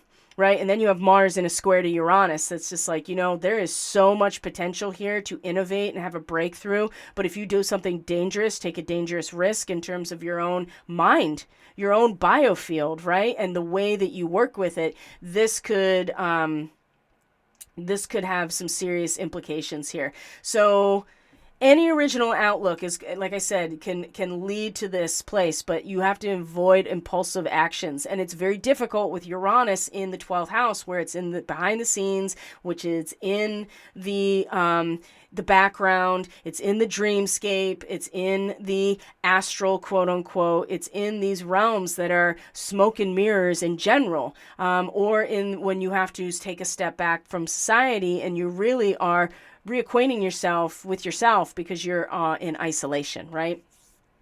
Uranus is representing this type of white dove flying over troubled waters right now, and there's something really strongly available where you can take that type of awareness, spiritual awareness, and get on with it, right? But if you are taking dangerous risks and you are being too impulsive about this can be really dangerous. So just be aware how intense this third quarter moon really can be. And then Mercury is going to come into a quincunx with Pluto in the last degree of Gemini, just like the sun did. And when that was like a crisis, this moment, on the other hand, is really lending itself to research, investigation, going into those dark spaces about what are my choices. And the words you say create can really create some intrigue, right? But also can create confusion and fear. So be aware of that as well and be very clear on your intentions. Again, you have to be above board so much during this time. And that it's not that Gemini people can't do that, but because there's such a propensity to not establish, but to engage with all possibilities, sometimes it can be very difficult to be clear in your intentions and your words because you are not necessarily clear yourself, because you are working with the mutability of ideas and words. You have to be clear with yourself. Because you could be accused of things that you didn't do with a Mercury quincunx or in conjunct Pluto, right? That you may have cheated, or maybe you fixed or rigged the system. Be very aware that people could be suspicious of you as a Gemini person, especially with Mercury in this quincunx. So if you're going to be doing this investigation, be very clear on your intentions if in fact you are speaking or putting yourself out there, because this can be one of those times where somebody's like, no, you totally rigged this, right? And I'm going to call it out. And I'm not saying that that's not a good thing. That could really work out in someone's favor if you've been on the other side of being, lied to, essentially. But for the sake of the Gemini people and Mercury in the last degree of Gemini, use this energy for research and investigation rather than getting caught up in scandal and lies and not being clear with yourself, okay? Because Pluto always has the last word no matter what. So you don't want to test that. So the moon moves into, it's still in Libra, and this is where Mercury has a sextile to the North Node, just like when it moves into Cancer, just like the Sun did. So same dynamic, right? Where Mercury now is coming into Cancer on the 27th, is going to be at 2 degrees of Cancer, 1 to 2 degrees of Cancer, and is going to... Let's just do this. And is going to be in that sextile to the North Node. Same thing with the Sun, except it's going to be much more of a mental activity in terms of your resources, problem solving, looking for patterns, using your mind as a resource, as opposed to the Sun, which is more about just being identified and sustained by that energy. So same basic thing with this sextile to the North Node, okay? And where are we at? The 27th. The 27th is when that happens. The 28th is when the moon comes into Scorpio, and this is where it's going to get interesting, because the Sun is going to come into a direct trine to Saturn, and there's actually going to be this really nice water trine with the Scorpio moon at one point.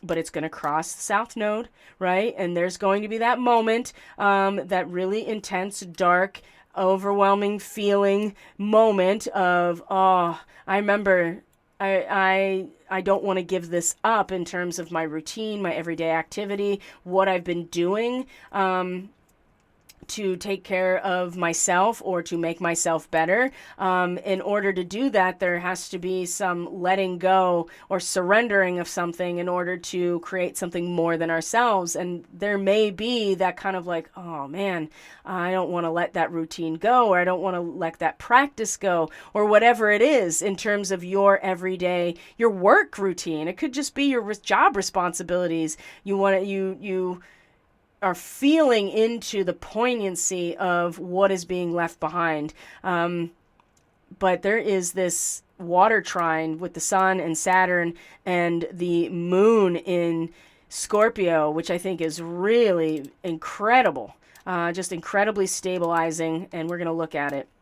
And talk about it. So the Sun comes into an exact trine with Saturn, it looks like on the 28th, and then the moon also is in a trine to Saturn, trine to the Sun. Now, a moon trine the Sun is one of the best you're going to get in the lunar cycle, confident and relaxed and harmonious and peaceful, with this water trine. But the trine to Saturn is where this patience and emotional strength to handle this issue comes in. So at first, the moon crosses the South Node, and it's this intense feeling of where we've been and where our power has come from in the past, and realizing that there is something that we have to release from in that way, to surrender to something much bigger than ourselves.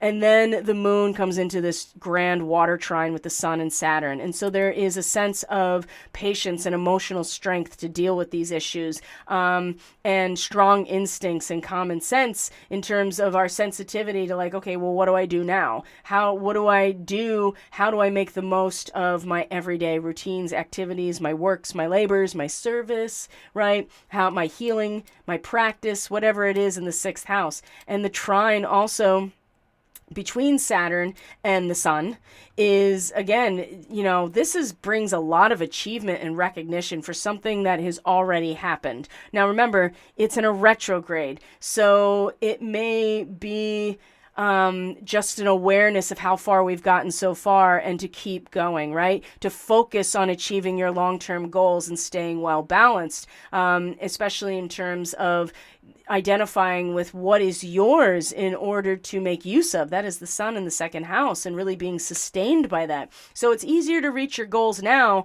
with a Sun trine Saturn because of mutual respect and understanding. And we're talking about your goals, like career goals, right? Your mission here with Saturn retrograde. And so the trine here, even though it's a water trine for you, Gemini, these are all earth houses, right? The 2nd house, the 6th house, and the 10th house. Your resources, what you're doing with yourself with those resources, and how they are contributing to the societal institutions you are part of. And so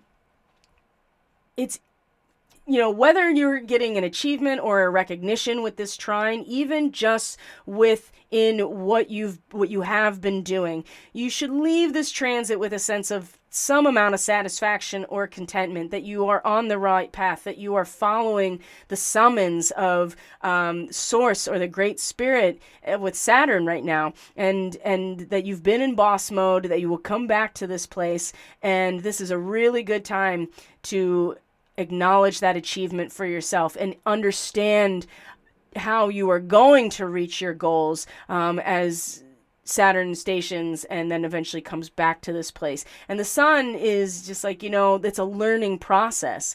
And so maybe it's about learning how to identify with and be sustained by the world around you as you are changing as a Gemini person, how you are leaving behind the past and walking into the future simultaneously. And the world around you is the realm of where you belong and where you're committed, just the world itself. So I love this trine.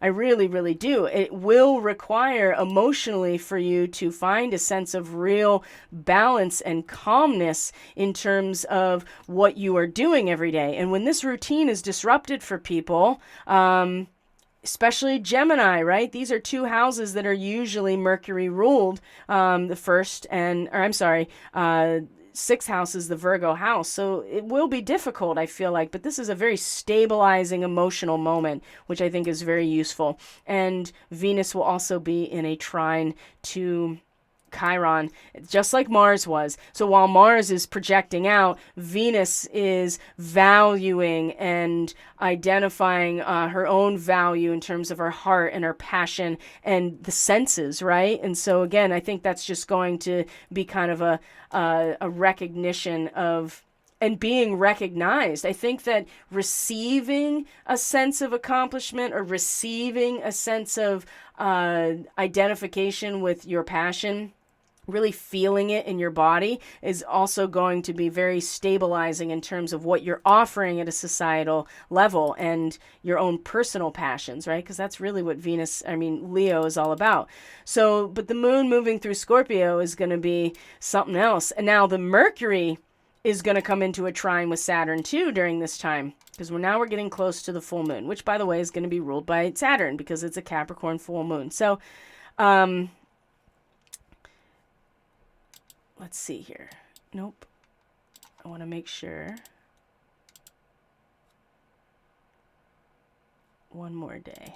So we're coming into the beginning of July now. So there will be a Mercury Cazimi, by the way, right? The Mercury and the Sun will be in a conjunction at 10 degrees Cancer on the 1st. But before that happens, Mercury will be also in a trine to Saturn, which again gives a very serious frame of mind. Same degrees as the Sun in that trine to Saturn, and that grand water trine with the Scorpio moon. So it's a serious frame of mind. You get things done, right? And you as a Gemini person, with Mercury as your planetary ruler, right? Sustained mental work, making important decisions, serious discussions, common sense, an eye toward practical results. Again, in terms of your actual resources and how they are contributed to society as a whole. The second house and your 10th house. Whatever you put your mind to should lead to permanent results. So with the Sun trine Saturn, and especially in that grand water trine with the moon in Scorpio, there will be a very stabilized emotional sense of making it so far. And then Mercury in a trine to Saturn is like, okay, put your mind towards these permanent results and achievements. Look for a mentor, chat with your mentors or your elders, or be that person for other people in some ways, right? If that's part of your mission. Put your mind and your focus on your actual resources towards making these important decisions, serious discussions, negotiations, business dealings. It's very serious, but it's about getting things done on time and without mistakes. And it has to do with your actual resources and how that translates into your career or your mission. And boss mode is turning in on itself a little bit, but it's still very powerful to have these trines. Now, we're talking about the first here, right? So there's the Cazimi, and what else has happened? The moon has moved into your 7th house. It's moved into Sagittarius. And what else? Neptune has stationed. Okay, so now this is like somebody flipping off the fog machine. It hasn't cleared out yet, but it's not pumping any more out. The moon comes into Sag, right? Which is your 7th house. So Gemini starts to become more emotionally sensitive to who they are in relationship, the form of the relationship. And then Mercury and the Sun come into a conjunction, right? Quick thinking, adaptability, curiosity, express your identity through these types of interactions, especially you as a Gemini person. You think and speak clearly and can easily and straightforwardly explain your thoughts and ideas. Now, this has more to do with the actual resources around you that are yours, right? So this is a good time for sharing ideas and making plans, buying and selling, negotiating, meeting new people. And in Cancer, this is a little bit of a grueling process because it's kind of related, not even kind of, the actual degree is related to a diamond, a natural diamond being cut for the first time. So there's kind of this grueling process of heat and pressure, but it's shaping you. And it's shaping you in the context of shaping your resources or being shaped by your resources in a way that might be kind of like, the grinding noise and all of that stuff, but you're actually being shaped into something that is already worth something, but is now getting shaped into the right shape, basically. So, and of course, the Kazemi is always going to bring this adaptability, curiosity, right? You're expressing yourself through that which you are sustained by, and this has a lot to do with your resources, Gemini. So, wow, while the moon is in Sagittarius. And so Mercury and the Sun are now traveling together. The moon is in Sagittarius, moving on to Capricorn, which is where the full moon will be. And there's there's 3 more really big transits that we're going to talk about. And then we will finish this for now. Wow, I can't believe, we're at 1:45. This is a long broadcast, but that's okay because there's a lot in here and you can always go back as these 2 weeks are progressing and be like, oh yeah, I remember when Dee talked about that first quarter moon. I'm going to go back and listen to that part now that we're closer to that because it might make more sense to you as things actually progress and you're having real-time experiences with these things. So the Saturday, the 1st of July, the moon is in Sag. These two come into conjunction. And then what do you see here at the same time? They're both going to sextile Jupiter, which, by the way, rules your 7th house, right? So Jupiter ruling your 7th house, and the moon being here, there's a strong, and truly, we have a yod, right? A finger of God pointing to the Sagittarius new moon, or the Sagittarius moon, which, by the way, if we just go like an hour or so ahead, is now starting to come into conjunction with Antares, or the royal fixed star related to Archangel Uriel. So the yod, or the finger of God, which is 2 inconjuncts connected by a sextile. These two normally would sextile very easily, but the inconjunct is kind of pulling this erratic and unbalanced energy over to Uriel. So whatever's going on for you, Gemini, the purifying power of fire in the heart of the Scorpion is something that is coming into relationship at this moment as this yod is happening. So these two are in sextile to Jupiter, Sun and Mercury. And normally these are great. These are great transits.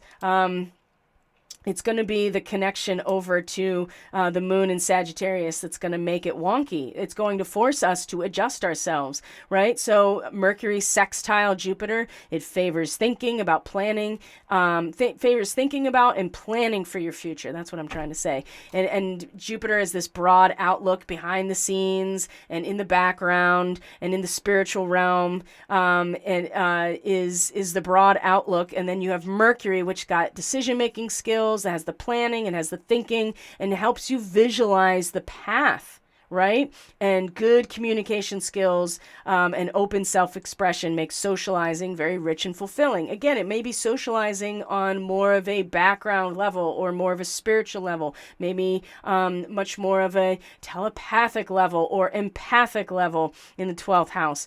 So you're planning or setting out on some sort of adventure with Mercury sextile to Jupiter.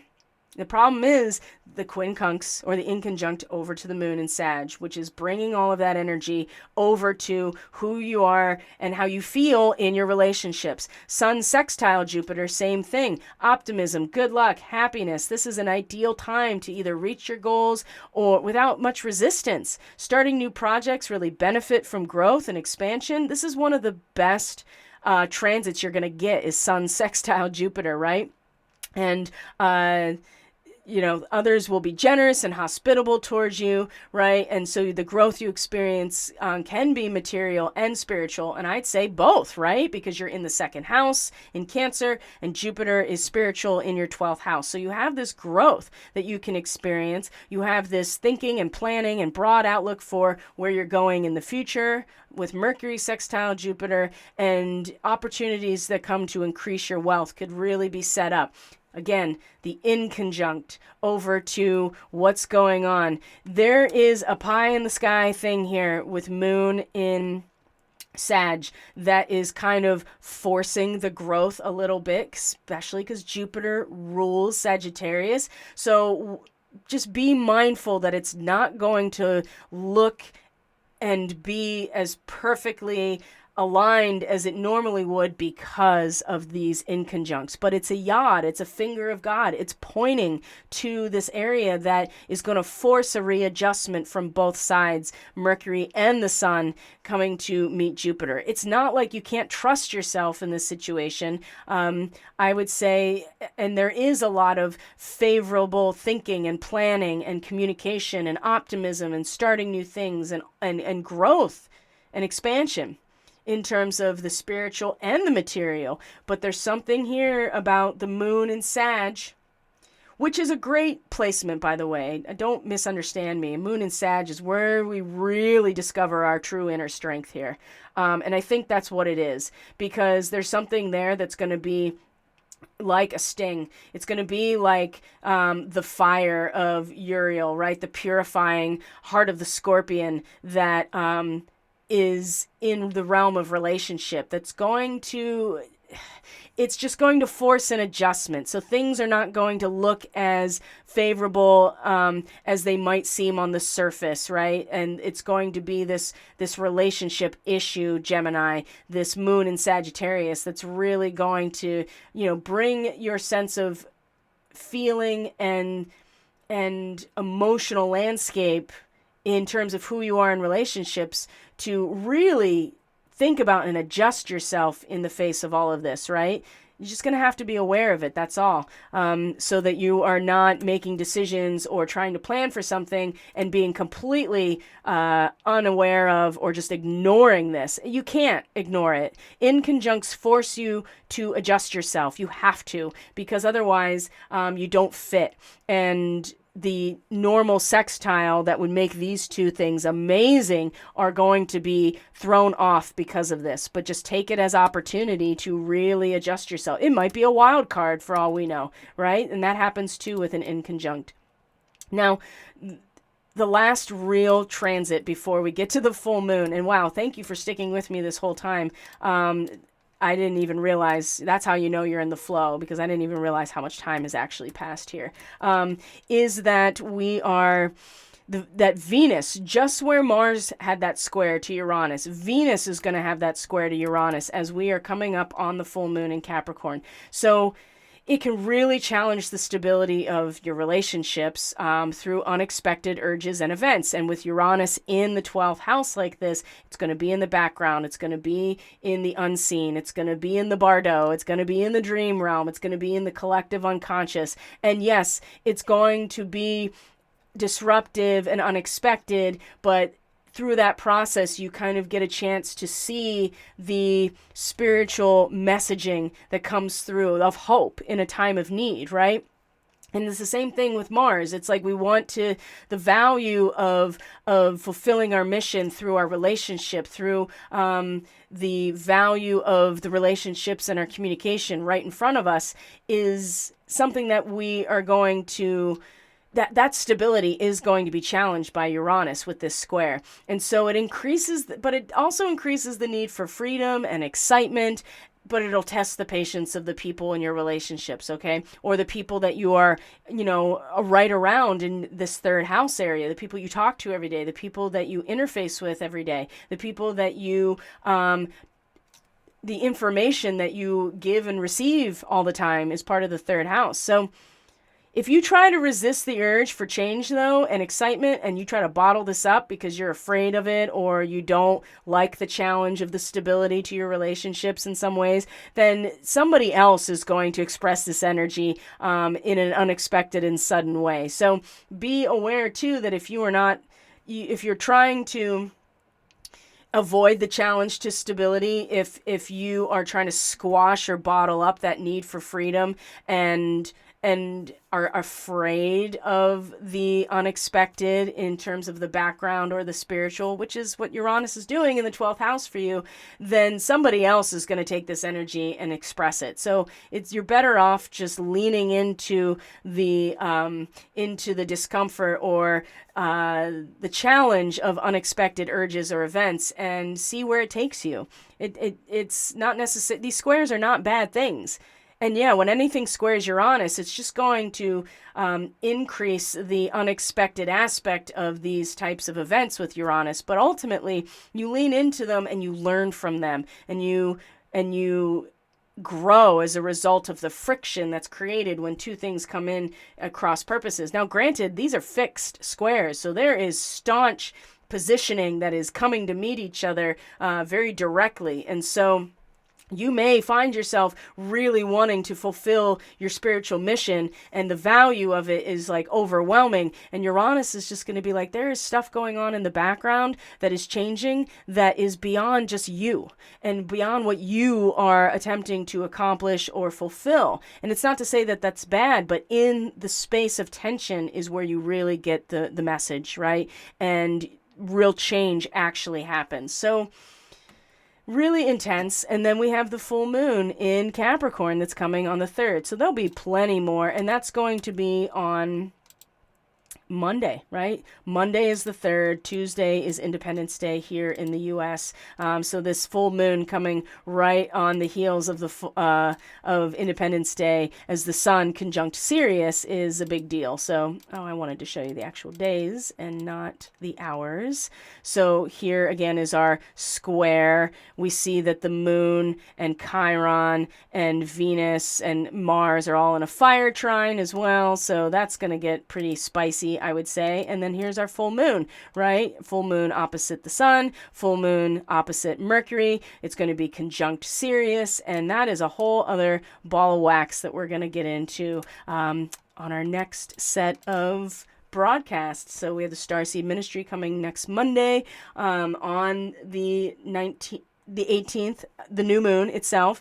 We have a solstice forecast that's coming as well. And then we'll do the full moon report for the Capricorn people. So again, Gemini, if you're interested in any of my offerings, just link through the description box below, either directly to my website or the solstice or starseed readings that are discounted are linked directly. If you do want your lunar transit forecast at the sale rate, 30 or 60 minute reading, then you can do that as well through the website, bookings tab, go to the 30 or 60 minute option and book it directly from the site. And we just go over your chart in relation to the lunar transit. So my friends, thank you so much for being here. I truly appreciate you sticking out for almost 2 hours. I know that we're all very busy, including myself. And so I do appreciate you taking the time, keep this in your back pocket for as we go along the next 2 weeks and see what comes out for you as you go through this maybe later. And Gemini, our quantum travelers, you are the representative of this next lunar cycle. So thank you for being here. I really do appreciate you very, very much. Until then, take care of yourself, take care of people as much as you can, and I'll see you on the next forecast. Bye.